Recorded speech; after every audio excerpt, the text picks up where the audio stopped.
If you've served in the Guard or Reserves, or you know someone who did, you've probably been told or heard that your retirement isn't worth that much. I want to show you why that's not the full story. Because when you understand how this system actually works, talking about the math, the structure, the full picture, it looks a lot different than what most people expect. So whether you're still serving or you already retired, this is going to change how you think about what that service is actually worth. I'm going to walk you through exactly how Reserve and Guard retirement works, the math behind it, how it compares to active duty, what changed when the military switched to the blended retirement system, which is known as the BRS, and what that full picture actually looks like when you stack everything together. Before we get into it, I want to let you know, I'm not a financial advisor. I'm a retired Air Force Senior Master Sergeant who spent 21 years on active duty. I figured a lot of this stuff out the hard way, but I did have some great mentors along the way that really helped. I created the Enlisted Millionaire because, well, most of us were never taught this stuff in uniform. Always work with a qualified professional for your specific situation, but I want to make sure that you understand what you've actually built before you even walk into those conversations. Now let's get into it. Under the High 3 retirement system, active duty retirement is pretty straightforward. You serve 20 years, get 50% of your base pay. Simple math, immediate check. If you're on BRS, that same 20 years gets you 40%. But we'll get into that later. Reserve and Guard, well, your retirement is completely different. It runs on a point system, and the math behind it catches a lot of people off guard. Even people who have been drilling for years. And guess what? Even people who are already retired and are now trying to piece together what they actually have. The biggest thing I hear from people that have served in the Guard or Reserve is that they wish they would have understood the system earlier. Most people learn how it works way too late to do anything about it. So let me break it down from scratch. Every year you serve in Reserve or Guard, you earn points. You get 15 points automatically just for being a member. Every single year. When you show up for drill weekend, it's got a lot of names, also called UTA, which is Unit Training Assembly, which the Air Force finance system actually calls IDT, or inactive duty training. It's all the same though. You earn 4 points. That's because a drill weekend is actually 4 periods. 2 periods a day, 1 point per period. So you do the standard 12 drill weekends a year, that's 48 points just from drills. A quick note on drill pay, because this matters when we get to BRS. Using the 2026 drill pay chart, an E5 with 4 years of service earns $125.86 per drill period. 4 periods in a weekend equals $503.44. That's your drill weekend pay. Most units won't schedule a drill weekend in the same month as your 2 weeks of annual training, so those typically fall on separate months throughout the year. Some units also schedule what's called Super UTA, longer blocks of training that go beyond the weekend, or the standard weekend, earning you additional drill periods along the way. And look, if you're in the Guard and Reserves, you know this scheduling stuff better than me. I'm giving you the framework. You already know how it feels on the ground. And if you get deployed or go on federal active duty orders, you earn 1 point per day. A 12-month deployment is 365 points in a single year. For reference, 7,200 points is the equivalent of 20 active duty years on paper. That's the ceiling, and it does produce a significantly higher pension. But here's what's critical to understand. Even with 7,200 points, you're still waiting until age 60 to collect. You still don't have a TRICARE Select or Prime until then. The points change the size of your pension. They don't change when it starts. Only Title 10 active duty time can move that date. Most traditional reservists won't reach 7,200 points. But understanding the ceiling, well, that helps you understand how the whole system works. Now, to get credit for a year of service, a qualifying year, you need at least 50 points. These are known as good years when you hit 50 or more, and bad years when you don't. A good year counts towards your 20, and a bad year doesn't. You need 20 good years to be eligible for retirement. The Air Force uses a system called PCARS to track your points and hours. I believe the Army National Guard uses NGB Form 23 for this. Bottom line, know your numbers. Don't assume someone else is tracking it for you. For a typical reservist or Guard member doing, the standard schedule, meaning drills, AT, no deployments, you're looking at about 78 points per year. That's enough to qualify comfortably. Before we get into the formula, if you're finding this helpful, hit subscribe. I put out videos every week breaking down the financial side of military service, the stuff they don't teach you in uniform. Now let's keep going. Once you hit 20 good years, here's how your pension is calculated under the high three. You take your total career points, divide it by 360, multiply that by 2.5%, and then to multiply by your high three base pay. That's your monthly pension. The 360 number, that's not arbitrary. It converts your points into an equivalent number of active duty years. If you had 3,600 points total, divide 360, that equals 10 equivalent years. 10 years times 2.5%, that equals 25% of your base pay. Let me show you what this looks like in real life. Say you do 20 years as a traditional reservist or Guard member. No big deployments, just drills and annual training. You'd accumulate roughly 1,500 points over that career. 1,500 divided by 360 equals 4.2 equivalent years. 4.2 times 2.5%, that equals 10.4%. If your high three base pay was around $5,000, your monthly pension would be about $520 a month. And here's the thing I want you to sit with. That number, it's gonna feel small. We're gonna talk about why that's not the whole story though. But first, there's something even more important you need to know about. That is when that check actually starts. Here's the biggest difference between reserve or Guard retirement and active duty retirement. When an active duty service member hits 20 years and then retires, that check starts immediately. In my case, I retired at 38 years old. My pension check started right away when I was 38. In the Guard and Reserves, it doesn't work that way.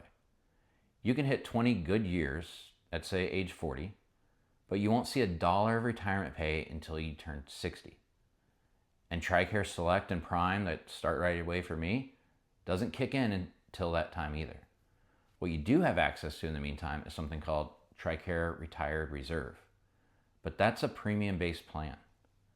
You're going to have to pay out of pocket for coverage until you hit 60 and that full benefit kicks in. That gap between when you retire from the reserves or Guard and when your pay and full TRICARE coverage begins, that's called the gray area. You're retired on paper, but you're not yet collecting and seeing those benefits. I want to give a shout out here to Carl. He was my mentor through the ACP program when I retired in 2018. We still stay in contact, and he helped make sure that I got these details right because my background is active duty, not reserve. Carl, on the other hand, he's retired Air Force Reserve Chief Master Sergeant, and he's in that exact situation right now. Retired from the reserves, but not yet 60, navigating that gap in both pay and healthcare coverage. For a lot of people, that TRICARE gap is a real financial exposure that catches them completely off guard. And look, I spent 21 years on active duty. I know that world pretty much inside and out. But Guard and Reserve, that retirement has its own language, its own quirks, and I'll be the first to admit, I don't even know every nuance for every branch. So if I said something that's slightly off, or if your branch does something different or calls it something different, drop it in the comments. Seriously, that's how this community makes these videos better. And it helps everyone watching who's trying to figure out that same thing. Okay, back to that gap. That could be a 20-year gap depending on when you retire. 20 years where, well, that money's just sitting there, waiting for you. It's called a deferred pension. I'll be honest, when I was a staff sergeant on active duty, I was deployed. I had this reservist that was trying to sell me on getting out of active duty and going reserve. Said it's the best thing to do. And I had no idea that's how the retirement system worked at that time. I also didn't know the check didn't start until 60. And I didn't know TRICARE didn't start till then either. So if you're hearing this for the first time, trust me, you're not alone, especially if you're active duty, whether you're still serving or you've already retired. Now, there is a way to get that start date earlier. For every 90 consecutive days of federal active duty, what's called Title 10 orders, after January 28, 2008, your retirement drops by 3 months. So do 2 years of Title 10 time, your retirement drops from 60 to 58. The minimum you can get it down to is 50 though. If you're deployed overseas on federal orders after 2008, there's a real chance your retirement age is lower than 60. Pull your point statement and check. One more thing, and this is specifically for Air National Guard and Army National Guard members. Not all of your active time counts for that age reduction. Title 10 is federal orders. That's your deployments, overseas missions. That's what reduces your retirement age. Title 32 is state orders. That's most of your drill weekends, state activations, even some stateside training. Title 32 earns you points, but it does not reduce your retirement age. Know which orders you served under, it matters. Now let's talk about one of the most common situations people ask about. What if you did 4 years of active duty, you got out, and then joined the reserves or guard? Look, 4 years of active duty isn't enough for a standalone active duty pension. I think everyone serving knows that. You need 20 years. But what a lot of people don't realize is that those 4 years, they don't just disappear. Every day of active duty service counts as 1 point. So 4 years is roughly 1,460 points. Those points go directly into your reserve and guard retirement total. And your 4 years of active duty also count toward 20 good years. So instead of needing 20 more years in the reserves or guard, you only need about 16. Let me show you what that career looks like on paper. 4 years active is 1,460 points. 16 years in the reserves or guard with traditional drilling is roughly 1,200 more points, totaling 2,660 points. Divide that by 360 equals 7.4 equivalent years. 7.4 times 2.5% equals 18.5% of your base pay. That's meaningfully higher than someone who only drilled. Not because the formula changed, but because your point total is higher. And remember that age reduction rule? If your 4 years of active duty were after January 2008, that service might already have reduced your retirement age before you even started drilling. If you left active duty after 4 years and went to the reserves or guard, maybe you're still drilling, the math is better than most people assume. In 2018, the military switched to new accessions from the High 3 retirement system to the BRS, which is the blended retirement system. If you joined after January 1st, 2018, you were automatically in the BRS. You didn't have a choice. If you were already serving, well, then you had a choice. Everything I've covered so far applies to the High 3. BRS uses the same point system and the same structure, but it changed things in a way that hit the reserve and guard members harder than most people realize. Under the High 3, active duty, 20 years, gets you 50%. Pretty simple. Under the BRS, those same 20 years gets you 40%. For a Guard and Reserve member, your points formula drops from 2.5% to 2% per equivalent year. The trade-off is supposed to be the TSP match, up to 5% of the pay matched by the government. For active duty, that match is based on a full month's salary. So an active duty E5 at 4 years earns roughly $3,946 a month.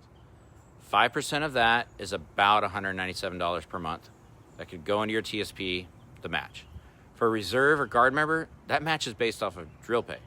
So that same E5 earns $503.44 for a drill weekend. 5% of that is about $25. Same rank, same percentage, $25 versus almost $200. Carl told me that when the BRS rolled out, pretty much everyone around him knew immediately that wasn't a better deal. Not because the TSP match is a bad concept. It works well for active duty members, especially for anyone that's not sure if they plan to serve 20 years or not. But for reserve and guard members, that match just wasn't a significant number to even offset the smaller pension. The general consensus among the people at the time that Carl served with and that they felt they were better off staying with the high 3. And when you run the numbers, well, it's hard to argue with that. BRS also includes a mid-career bonus called continuation pay. It's paid somewhere between the 7 and the 12-year mark. Active duty gets it, they get 2.5 times their monthly pay. Reserve and guard members, well, you get 0.5 times your monthly drill pay. Again, it's a fraction of what active duty receives.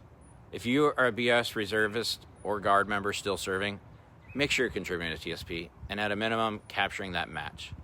It won't close the gap entirely, but leaving it on the table makes the math even worse. I want to take a moment on something that doesn't show up in any retirement calculator. I've been told a lot of people in the reserve and guard avoid going to the clinic. Now, this happens on the active duty side as well, but for different reasons. So, not because they don't need care, but because if a medical issue pulls them from drilling where they can't perform their duty, they don't get paid. They don't earn points. And they could end up with a bad year. A year that doesn't count toward their 20. And it's not just retirement. A bad year can also set someone back from potential promotion. So no pay, no points, and a hit to your career progression. Think about what that means. People are making the decision to avoid medical care because seeking treatment could cost them a good year toward retirement. That's something nobody talks about when they explain how reserve and guard retirement works. One bad year in a 20-year career may not seem significant, but if a medical situation stretches across 2 or 3 years, that means fewer drills, fewer lower points, and bad years that reduce your lifetime point total and your retirement pay. Understand the system, make informed decisions, but don't let a retirement calculator be the reason you don't take care of yourself. Now let's talk about what that full picture actually looks like. Whether you're still serving, still drilling, or you're already retired from the Guard or Reserve, VA disability compensation is completely separate from your retirement eligibility or your age. It's based on when you file and when the VA approves your claim. A reservist or Guard member who comes home from deployment with a service-connected condition can file a claim immediately.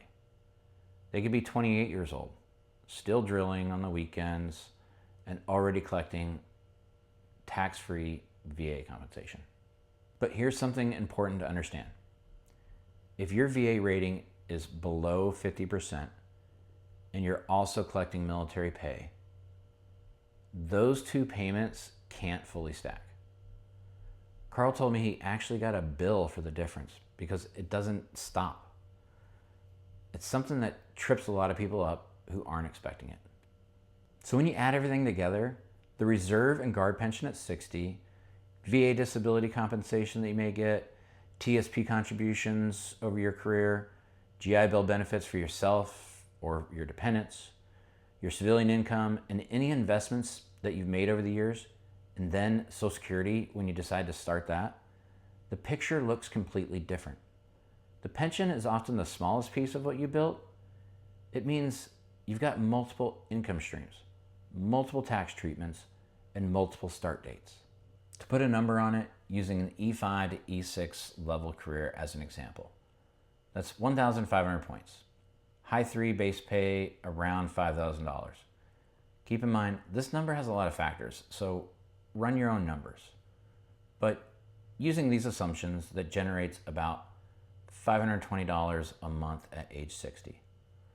Collected through age 79 with a 2.8% COLA and a 5% discount rate, that pension has an NPV, net present value, somewhere between $90,000 and $110,000. Most Guard and Reserve members still serving or already retired have no idea they're sitting on a six-figure deferred asset. And keep in mind, your numbers may be higher. If you took anything from this video, I want it to be this. Reserve and Guard service is not a consolation prize. It's not less than. It's a different structure. And if you understand the structure, you can make better decisions about your money and your future. So whether you're still drilling or you retired years ago, pull your retirement points statement. Know your total points. Know how many good years you have. Know whether your active duty time was Title 10 and whether it reduces your retirement age of when you get your check. If you have a service-connected condition and haven't explored your VA benefits, that's worth looking into. The VA rates conditions regardless of your component, active, reserve, or Guard, and regardless of when you served. If you want to go deeper on any of this, pension NPV, TSP strategy, the break-even math, I've got videos on all of it.